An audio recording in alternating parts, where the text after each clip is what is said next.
All right, what's up, everybody? Welcome to this week's episode of the B3 Podcast. I'm your host, Brett. I got Matt, GPT, and Tanner, the Comeback Kid. We have our show partners, Elite Nutrition. Check them out at EliteNutritionOmaha.com. Use code B3 at checkout for 10% off. You go to the store in Omaha or Lincoln and yell B3. Get a free shaker. Were you going to stop? I was like just thinking about if I was going to do that one or the 10% discount. Oh, good. Also, you can get a 10% discount. Sure. If you use code B3. We also have Rosewood Block to make the best cutting boards and barbecue, fully customizable. Check them out at rosewoodblock.com. Use code B3 at checkout for 10% off there as well. And you can go to D&D Beef. They're local to Omaha, but they ship nationwide. Order some meats. Put them on your cutting board. Use code B3 at checkout for 10% off there also.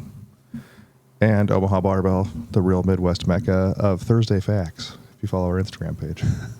Thursday Facts. Is there a song that goes with it? No, but that would be a good one.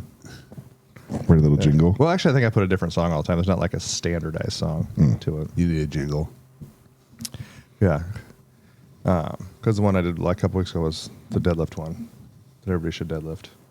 True. And the fact this week was a wide squat to a below parallel box and opening your taint will fix most of your hip weaknesses. It's painful. And then that from Ed and Louie combined. Combined? Yes. Were they joined at the hip and taint? They might have been at one point. I mean, Ed does cry during the West Side versus the World documentary. Mm-hmm. I need to make a meme, like the crying Jordan meme. Just send it to him. Look at you. Look at you. And just have it pop up on the screen during the meet every time someone doesn't hit depth. Yeah. Just sad Ed face. But last week we talked about everyone should deadlift for health in life. And this week we'll talk about working out for life in general. Staying alive. It is like a highly used metric. A lot of different things in fitness are. Grip has been one they've talked about. More recent, I believe, is the newest one they've talked about. Is that right? Yeah, it was a correlation between grip strength and dementia. Yes. And Alzheimer's. No matter how, there's no limit to the fact that if your grip strength is stronger, your chance of Alzheimer's and dementia go down. I don't think that's the correct correlation. Well, they use grip strength as a proxy for physical strength. Right. Like just overall strength. Right. It's obviously, I mean, if But you're just sitting there doing Just grip fucking stuff, that's not the point. I think the point is that you lift a lot of weights, so your grip And strength that you is do things and like you're functional Yeah. and stuff. That's what I was going to say. Do you think it's actually anything that has to do with a particular strength or just that you stay active? Strength. In some kind of weight training. I think it's that you stay active in some kind of weight training. But if you're a 70-year-old woman and you're constantly doing like working out even at 10 or 15 pounds, dumbbells, like your grip strength is going to be significantly more than if you're the same person and haven't lifted weights in, Yeah. So it's just, to me, it's the overall weightlifting. I think it's funny because they talk about grip strength, but a lot of times like they'll say like grip strength is a proxy for like general physical strength. But like the three metrics I've always seen measured, and they talk about at least the decline of them, are muscle mass, strength, and power, and how rapidly they decline, and why you need to like keep them up, and how those three things tie into overall your longevity and is a better predictor of all-cause mortality. Yes.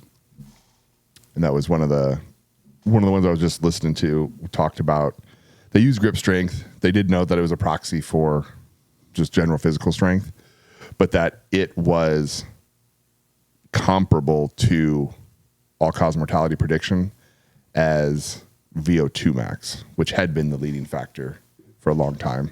Was like the VO2 max was the best predictor of all-cause mortality, but now they were equating it. They were saying that essentially strength is just as good of a predictor as VO2 max. I mean, they did say like don't ignore your heart because you need that thing, but Well, I think VO2 max is a weird one because nobody knows how to calculate it anyway. I mean, the only way to calculate it is to do like an actual VO2 max test, which is Like Amber's watch told her VO2 max was lower than she wanted it to be or something like that, and she was not. And I go, I wouldn't worry about what Yeah, your that's watch just said. I wouldn't worry about what your watch said. I mean, I think it's directionally like mine came in, I think it's like 39, my watch says, which is not good. Is that dead? It's alive, but like someone like Andy Galpin and others will say like 60 should be like your baseline, which is more. Is on your watch? Yeah, like the watch, it'll measure like your HRV, your heart rate variability, average pulse, blood O2 level, and stuff, and then it just runs an algorithm and will like guess what it is. But really, the only way to do it, because it's really measuring the gas exchange. Like the only way to do it is to do an actual VO2 max, which I would like to do. I think it would be so fun. I can almost 100% guarantee that I will vomit. Yeah, you would die during your VO2 max. Well, I feel like the old simple test was when I was first getting into training, that you'd just have them walk on the treadmill, and if you could talk to them. They do like that like a slow to medium. Yeah, I mean, you know what again, speed. I think there's varying levels of like proxy evaluations that you can do. It's like how fast can you walk and still carry on a conversation? But like, I mean, did you do the walk the treadmill cardiac test? No, they knew his heart was fucked up when he went in. My heart is fine. It's all Not the stuff that day, around was it. it? It's the plumbing. Actually, it was still fine that day. I was still like low normal for heart functionality after my heart attack. No, I'm talking about before, like when you went to the doctor. Oh, no. I suppose you didn't help me out. Yeah, you didn't give me my Tums. Yeah, you did. Yeah, you're lucky. Actually, I saved your life that I didn't have Tums. You might have, but you would have also saved my life if you would have given me the freaking nitro. I fucking forgot all about those. that was sitting right 5 feet from you. That's you know what? That's on Sean. Those are his clients' pills. Nitro's strong. Like that was one that I'd be like, yeah, because that'll. So just because I'm me and I wanted to know, I was like, well, will this be like a good like nitric oxide booster? I have all these little pills, right? So like I'm like asking Grok, like, what happens if you take nitro and you don't need it? They're like, don't. I'm like, cool. Yeah, I will. like you have to have a minimum systolic blood pressure to even give nitro. Yeah. Like if it's below 90, like don't do it because it'll tank it so much. Yeah. They're like, don't do it. Don't do I'm that. like, oh, I thought. Yeah. So what if it happens if you accidentally take it? Like you're gonna. You're not going to die, but you might pass out. It can lower your blood. Like it's going to take your blood pressure. Yeah, it's like an immediate blood pressure tank because it just blows everything wide open. Oh, I bet your pump would be huge, like you said. Well, that's what I was. That's what I was. I was like, well, just keep some NO Explode at your house. Yeah, dude. But like the old formula, like back in the day. I'd be curious how many. Like speaking of that, like I imagine like Cialis has got to be used regularly in like bodybuilding community because like it's a vasodilator. Yeah, it is. Right. So it's got to be like the best pre-workout pump. People use it all the time. There's like all kinds of posts about it. Yeah, I'm saying it's got to be like the best. Just taking boner toner to work out. Yeah, I mean, be careful how much your like shorts rub on stuff, I guess. But yeah, that'll get in trouble. Mm-hmm. Well, it depends what gym you go to. Yeah, yeah. Yeah, back on staying alive. Yeah, and lower body strength was always a big one too. Yes, they measured. And measure that one again. I think that's also related to like a proxy for just general overall strength. Well, and I think the lower body one carries over because you don't want like getting out of a chair off the toilet to be like a max effort exercise. Then you're like completely exhausted. Yep. So then you don't want to get up again. That's been my explanation to like my parents, my in-laws, and other folks, like trying to explain to them of like the harder it is for you to do daily activity, like the more training you're doing at like 80-90% max. And I was like, think about like for like competing, right? Louis, I think no more than three reps over 90 or 93% was kind of his general thing in a day. And so like if you can only stand up out of a chair once because you just don't have the strength to do it and you're winded, you're gassed and stuff, I'd imagine that you're getting up and out of a chair more than 3 times a day.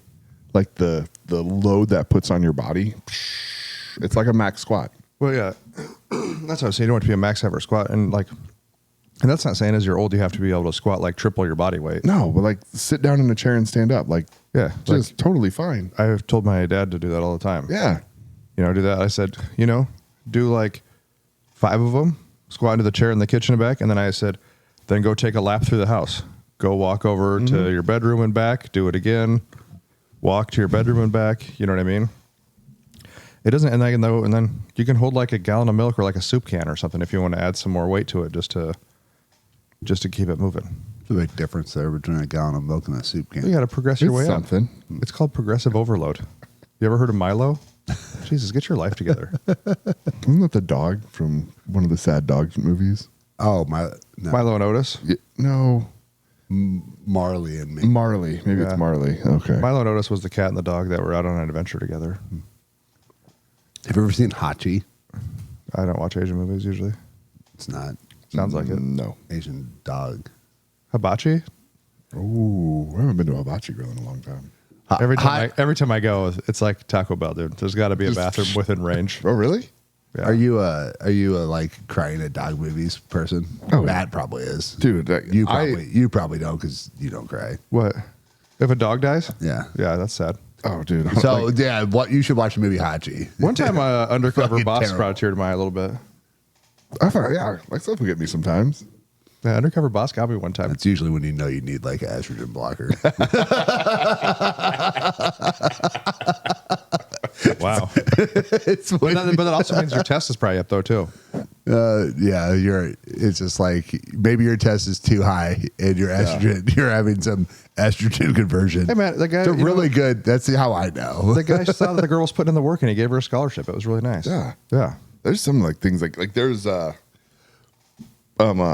He's gonna start crying right now. Look at him. I might. So there's a letter. You guys know who Richard Feynman is? He was the physicist back in like the 40s. Yep. Kind of a big deal. Like, so he wrote a letter to his wife that someone was like, hey, you should read this. And I read that, and like halfway through it, I'm just like, Allergies started acting. yeah, allergies started acting up. So much dust in the air. Oh. It was good. So what you're saying is you don't ever cry about it then, do you, Tanner? No, I do. I know. That's what I know. I need an estrogen blocker. It's 100% my indication. And Marley and Me was sad. Yeah, well, dog movies are sad. Yeah. Except what was that one? A Dog's Purpose? That one wasn't as sad because the dog kept dying. You know which one I'm talking about? Where the dog Yes. comes back as another dog?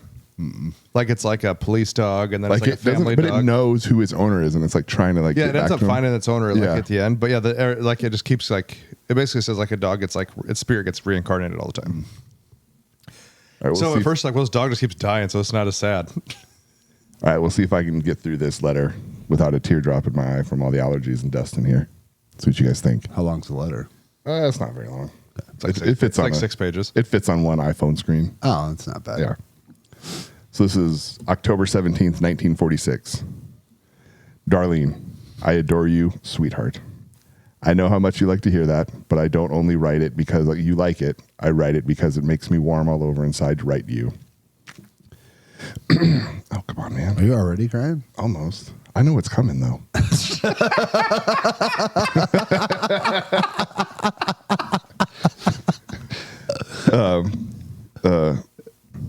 So, yeah, it's been such a terribly long time since I wrote to you, almost 2 years, but I know you'll excuse me because you understand how I am, stubborn and realistic, and I thought there was no sense to writing.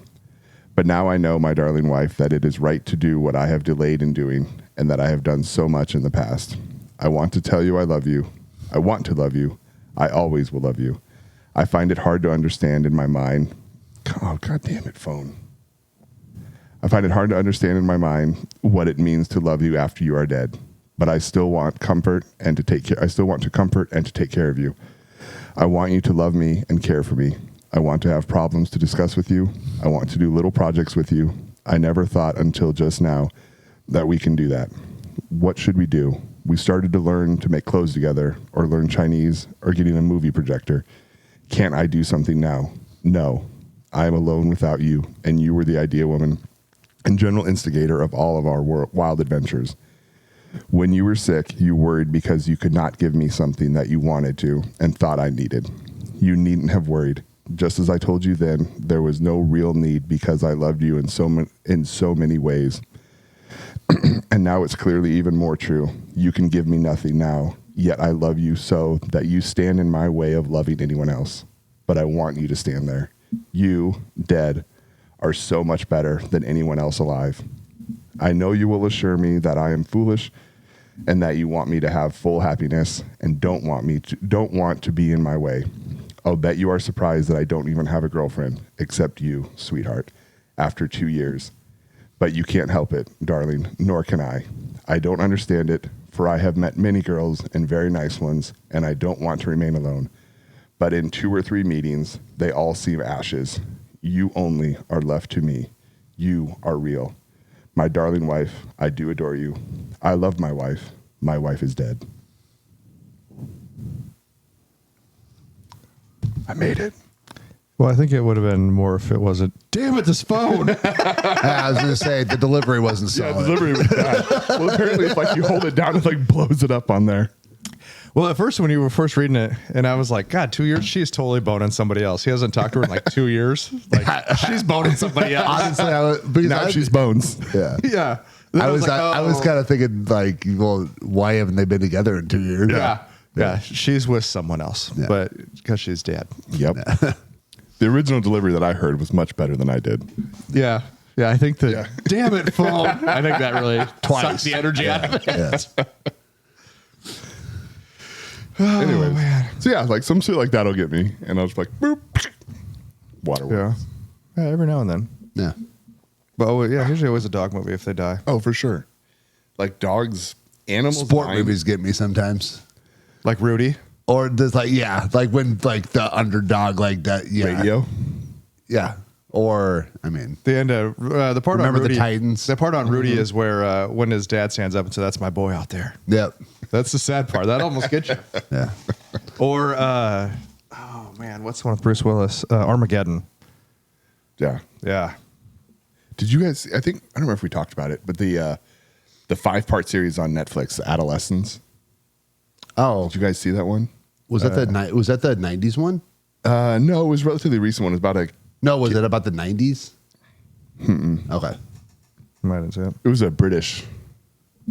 I feel like I saw it. Like that one is like the whole series is pretty good. It's really heavy, but like the last episode just fucking crushed me. Like highly recommend watching. Kleenexes on his couch with a blanket curled up. Oh, 100%. Yeah, like I was trying like for the majority of that episode, I was like, you got it, man. You got it. You can hold it together. Eating ice cream out of a tub. Yeah, just with my hand, just like smearing it on my face. Like war paint. Yeah. What about Braveheart? Were you sad or were you like happy? Like he dies for his cause. Freedom. Yeah. I mean, that was like one of the first like major movies where like the hero gets killed. If you haven't seen Braveheart, sorry, you should have already seen it. You don't have to spoil alert a movie that's 20 years old. It's like, you know, the ship sinks in Titanic. Sorry. I don't think that one got me. No, because I think he died for a cause like that. Like he Yeah. wasn't like, yeah. I did like the crazy Irish guy though in that movie too. Brings his island. Yeah, it's mine.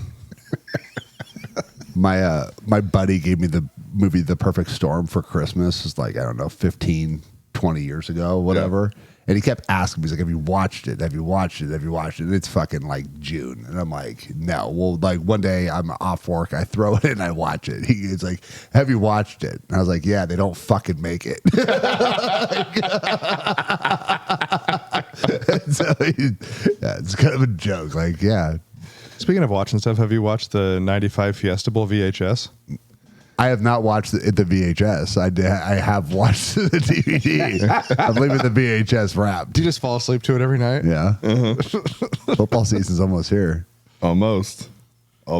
Greatest team of all time, 95 Nebraska. It is the greatest college football team of all time.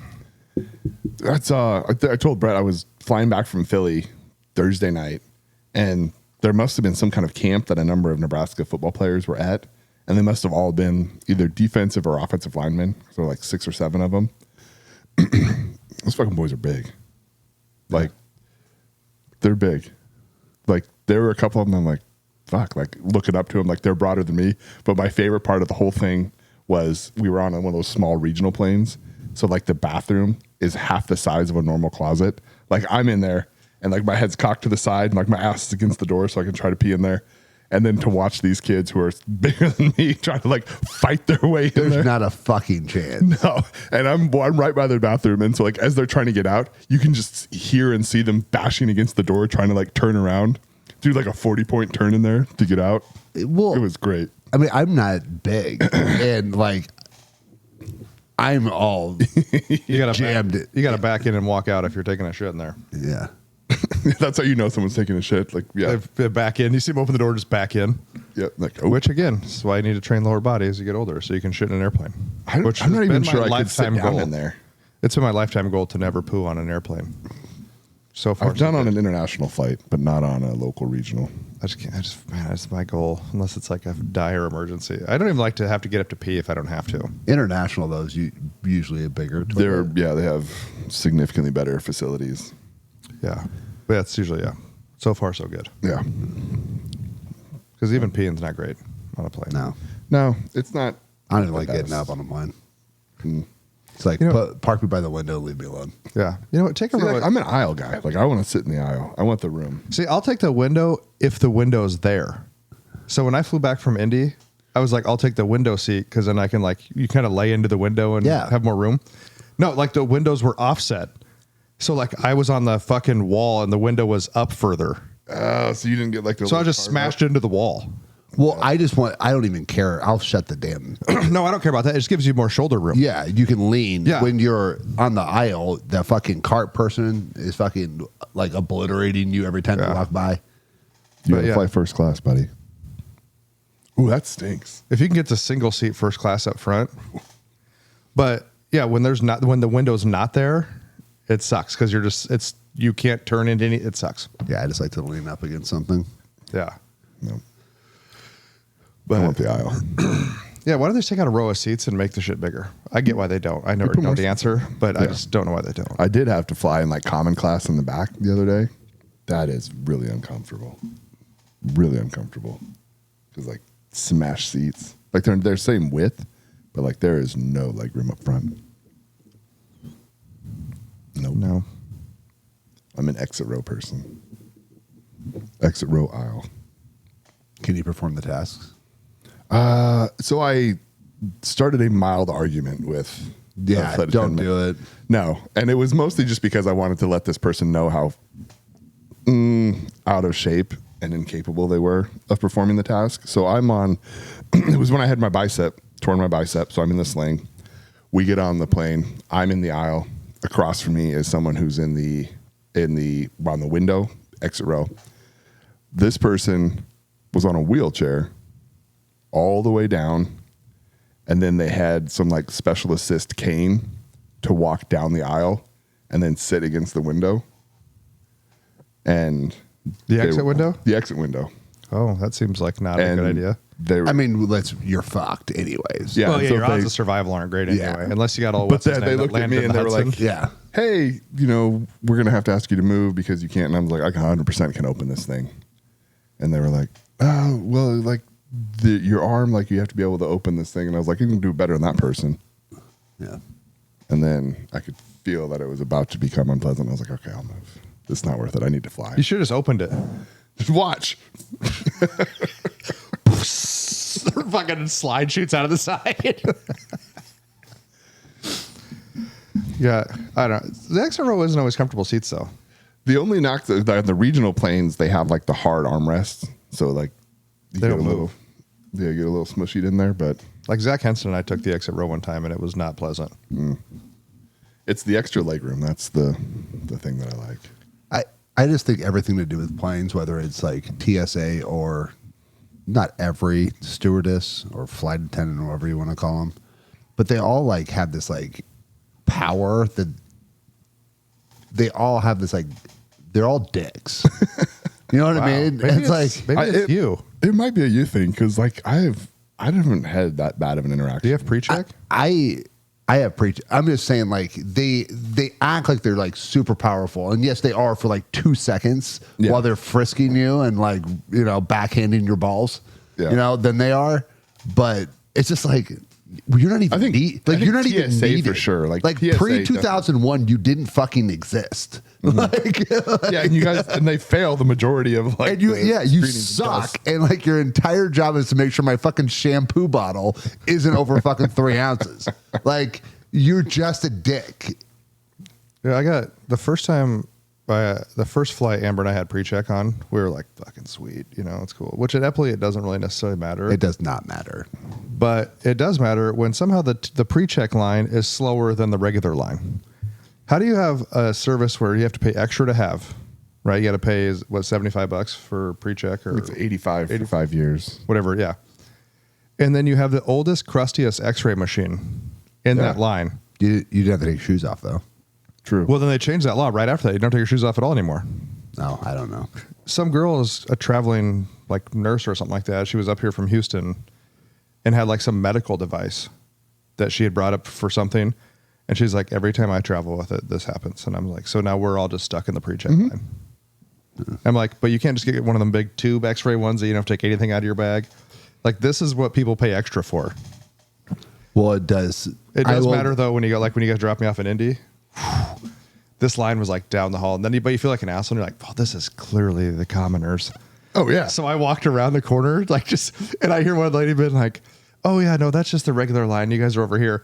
And she's talking to the pilots, so I follow the pilots, and like they go in. I'm not thinking it's like it's pre-check, and I walk up, lady's like, "You're not a pilot," and I go, "No, I'm not." She goes, "You just have to go right over here. That's the pre-check line." Which there was no line either way, but I was just like, I just followed those guys. Yeah. I figured they knew they were going. But yeah, that's where it makes a difference. Yeah. Big airports. But right before that, when Drew's like, "Oh, dude, this airport's so fast, you're going to cruise through it," unless you're in the regular line. Nope. Pre-check's worth it, even if you only fly once a year. Pre-check is worth it. The only hard part, I would say, that part sucks about TSA. If you do only fly like once or twice a year, just like keeping up with any like the changes. Like, can I leave my watch on? Do I have to take the? Do I have to like what? I don't even know. I what have I'm like supposed a to do. touchless pre-check now. I don't know what that is. And the airports are different. Like, I've been to the Omaha airport, and they're like, "Oh, you can leave your watch on," and then you go somewhere else, like, "You got to take your watch off." Well, that's it. It's also the thing that irritates me. It's like someone takes their laptop out and they get yelled at. You don't need to take your laptop out. I was like, well, this motherfucker just made me take my laptop out. Yeah, there's not like a consistency between the because airports. They suck. Yeah. Fucking TSA is just. But even the TSA rules, because like when I flew with my big CPAP, sometimes they would say that it had to come out of the bag, and sometimes it didn't have to come out of the bag. This is before pre-check. Yeah. And it was always like hit or miss. And so like you go to the TSA website and it pretty much says like, it's up to the discretion of the agent. I'm like, it's bullshit. Yeah, The consistencies aren't there. But I used to feel like flying was. it used to be like fun. Which one of you fucking two is that? Jesus Christ. That wasn't What's me. wrong with what? I heard that. Yeah. Got a Why fucking are you worried goblin in your asshole? Why are you worried about it? Because it's going to smell. It sounded wet. Flowers. No. At best, a musty basement. Probably. Like an old snow boot. Yes. Yeah, at best. We all had those. Had like the foam insert. Yeah. And like the first time you wore them, you're just like, oh, that's never going to Or like your football pads growing up. Oh, when you never took any shirts home like the whole year until the end of the season. Yeah. Yeah. They just stand up on their own. Yeah. Or knee sleeves. Oof. Yeah, those have a very unique stank. Yeah. Knee sleeves, especially because they don't really smell when they're dry. But as soon as like, Oh, dude, they just- activate. yeah. Any kind of moisture. And then you're like, oh, that's like 3 years of But stink. then you got Just people who go- are just like leave them in their bag and zip it shut. And I'm like, what's wrong with you? Yeah. I used to just like take them and turn them inside out and like throw them in the back of my pickup and let them fucking air out. That's why I do appreciate a lot of them are doing those like mesh bags now.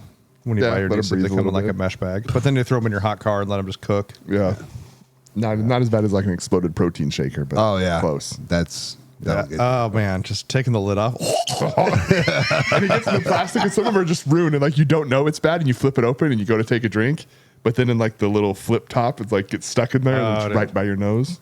Or well, like when you go to like you pop the lid or take the pressure comes with it, you're like, oh, it's gonna be bad. It's gonna be bad. way back, I had this really cool like when Muscle Farm was like the thing, and I had this really cool black like Muscle Farm one, and I left like some protein in the bottom of it, like while I was like gone for like a week or something, and I came back and the whole like training studio smelled, and you're like, oh, you know what? I'll just let some water sit in here; it'll come out.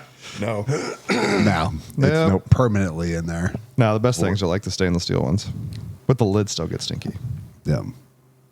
Yeah. Yuck. Yeah. Basically, you need to lift weights and stay healthy. And wash your shakers Wash your shakers regularly. Yeah. Well, as you get older, and I don't know when, Matt, you might, like, what's the point where you're just trying to maintain muscle versus still putting it on? Like, not with no drugs. For me, like, I'm at that stage. Okay. So I'm 43, and I think, like, for a while there, I was like, oh, I want to keep up this strength. I want to be able to do this stuff. But I'm like, there's a diminishing return to, like, trying to keep up that strength. Because you injure yourself. Yeah, because I just, like, the amount of effort that goes in there, the potential injury rate goes up. But it's like, so, like, I was in here, like, if I can still bench 3, I'm like, all right, cool. Like, I've got that. Like, I'm still strong enough to do all the things that I want. I know I am working on building some more stability around my knees, because, like, my knees have always been my weakest spot and stuff. And so I'm trying to do a little more, like, isolation stuff on there to, like, build up some of those pieces. So I guess I'm building that, but I'm not, like, trying to like pull a bunch or have, you know, a big squat, or I mean, that's not a squat. Come on now. But, like, trying to do anything like that. But it's like, I'm good. The squat machine out there with the chains on it. Oh, the bear squat. Use that one. I like the pendulum squat. That's Well, yeah, but the pendulum squat, you can only do like no weight before you kill yourself. Yeah. But dude, that fucking bear squat is so not right. The weight on it. Like, It's 100% not right. The thing is, though, that you're still getting in a squat motion. You can really just, like, set your hips back. But I think the best thing is that your feet, you don't have to be, you can put your feet a little bit forward so it takes the pressure off your knees. And you could never squat that way because you'd fall backwards. yep. Have you used that power squat? The one with the red pads on it? Yeah. That one you can also put your knees forward on it. I'm pretty happy with the old pendulum squat. Like, I'm like, I don't have to put much weight on there. Yeah. I do like the pendulum squat, but it like ruins your day. Yeah, it's so obnoxiously Especially if you get hard. like all the way to the bottom. Yeah, when we were out in Indy, they got Drew had just got one, and he's got a couple people who train there who are still, like, big time ego lifters and stuff. And so we, like, put it together and we're kind of messing around on it. And he was like, "Hey," I'm like, "How much weight do you put on there?" And I was like, "I'd start with, like, a quarter." And he's like, "Nah, man, I can do that." He's like, "I'm whatever 500-pound squatter." And I was like, "I would start with a quarter, man." Nope, goes right to 2 plates. On each side? No, on let's total. Okay. And he's like, "Oh, I'll just do this to warm up." And he got like 4 in. I was pissed. Took him off, didn't use it again. Yeah. Yeah, he almost got fucking buried on that 4th one. I was trying to find this post from the other day, and it was like, if you can do this, you're in the top, like, 1% of people, you know? And it's going through, like, all these different things. And I was like, no. Like, fuck. Well, it's like And then it finally got to one. It was like squat twice your body weight, or it was like, Yeah. and I was like, whoo, good. We're for deadlift or something like that. And I was like, it might have been deadlift twice your body weight. And I was like, oh god, good. I'm still in the 1%ers. Man, I thought I was gonna be a normie. But it was like where you do that, you hang, like do a pull up hang for like 2 minutes or a something dead like hang that. or something. Yeah, that's hard. Can you do it? For 2 minutes. I tried the one-handed hang for a minute. One of my clients was talking about it, so I tried it, and I made it like almost 50 seconds, and then my bicep hurt for like 3 weeks. The grip was there. The bicep was not. I don't think It's harder than you think, though. Oh yeah. Even just a dead Have you done hang the two with body hand? weight. The two hand. I think the two hand is 2 minutes, right? I did it a long time ago. I haven't done it recently. But they made it look like you could do like an over under grip. Do you have to do double overhand? I imagine it got to be double overhand. I would, Over under would be like cheating. over under would just not be a grip strength anymore. Yeah. Yeah. But yeah, try the one handed hang for a minute. That's a. Nope. I like Over my or bicep under? where it Over? is. Under? I don't think it matters.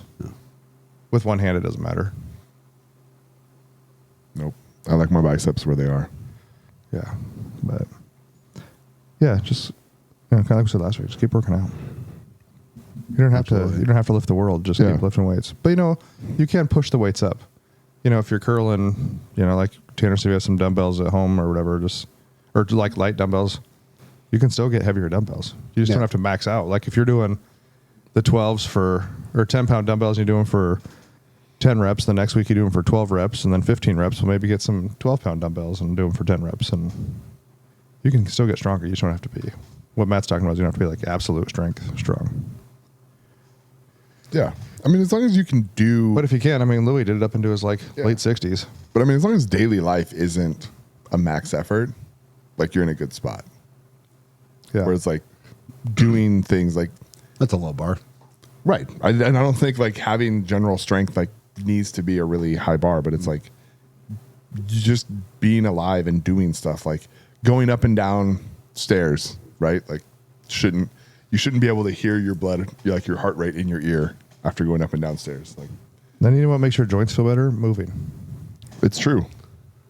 Like Claire said, motion is lotion. Mm-hmm. Yeah, the more you move around, like your knees, like I get if your knees hurt if you're squatting, but like for just walking, your knees shouldn't just constantly hurt. If you're like doing something with them to keep everything strong around them. So keep moving, stay strong, live long and prosper. Live long to prosper. Yeah. Yep. Anything else there? Nope. Matt? Nope. Are you scissoring your hands? Yeah. All right, guys. Appreciate you listening. Like, subscribe, share, follow. We'll see you next time.